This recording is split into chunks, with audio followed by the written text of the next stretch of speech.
It was an ordinary surgery to remove a tumor until doctors turned off the lights and the patient's chest started to glow.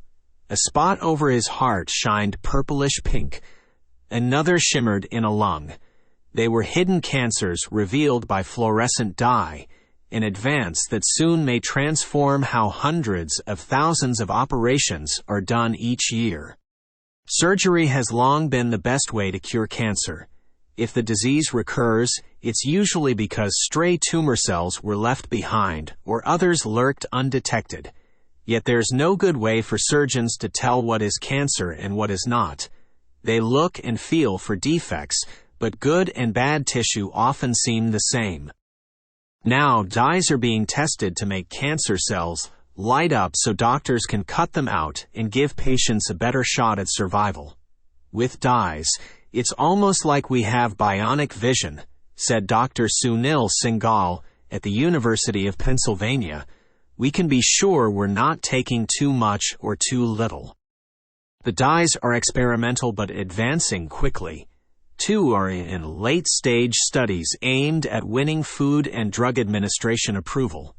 Johnson & Johnson just invested $40 million in one, and federal grants support some of the work. We think this is so important. Patients' lives will be improved by this, said Paula Jacobs, an imaging expert at the National Cancer Institute.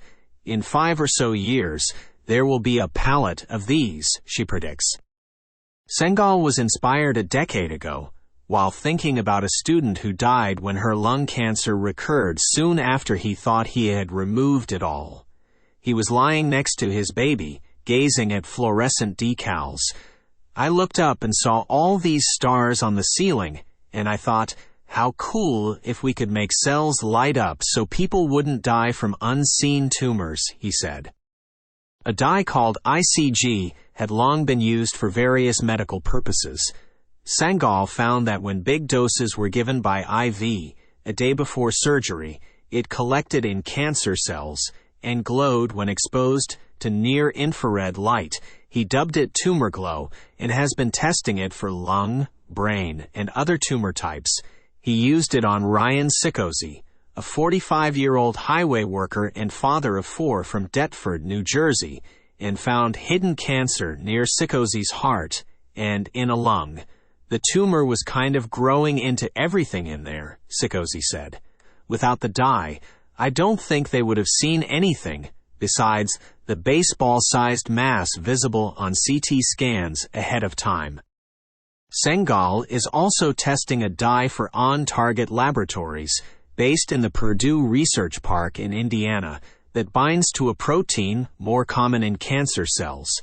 A late-stage study is underway for ovarian cancer and a mid-stage one for lung cancer.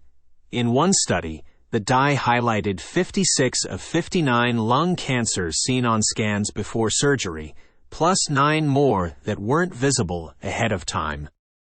Each year, about 80,000 Americans have surgery for suspicious lung spots. If a dye can show that cancer is confined to a small node, surgeons can remove a wedge instead of a whole lobe and preserve more breathing capacity, said On-Target Chief Marty Lowe. No price has been set, but dyes are cheap to make, and the cost should fit within rates hospitals negotiate with insurers for these operations, he said. Dyes may hold the most promise for breast cancer, said the American Cancer Society's Dr. Len Lichtenfeld. Up to 1/3 of women who have a lump removed need a second operation because margins weren't clear. An edge of the removed tissue later was found to harbor cancer. If we drop that down into single digits, the impact is huge, said Kelly Londy, who heads Lumicell, a suburban Boston company testing a dye paired with a device to scan the lump cavity for stray cancer cells. A device called Margin Probe is sold now, but it uses different technology to examine the surface of tissue that's been taken out, so it can't pinpoint in the breast where residual disease lurks, said Dr. Barbara Smith, a breast surgeon at Massachusetts General Hospital. She leads a late-stage study of Lumicel's system in 400 breast cancer patients. In an earlier study of 60 women, it revealed all of the cancers, verified by tissue tests later.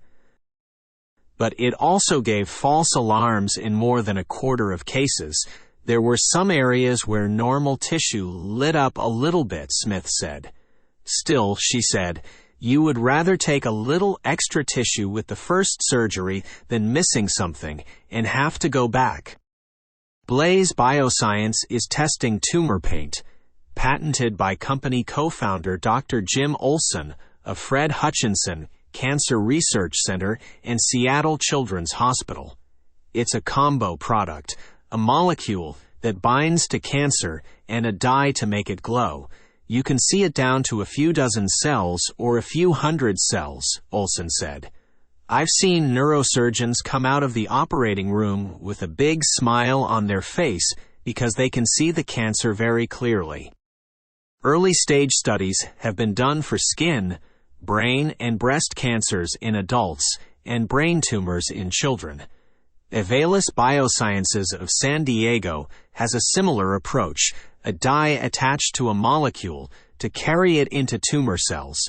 The company is finishing early studies in breast cancer and plans more for colon, head and neck, ovarian, and other types. Cancer drugs have had a lot of attention, while ways to improve surgery have had far less, said company president Carmen Stengoni. This was just an overlooked area, despite the high medical need.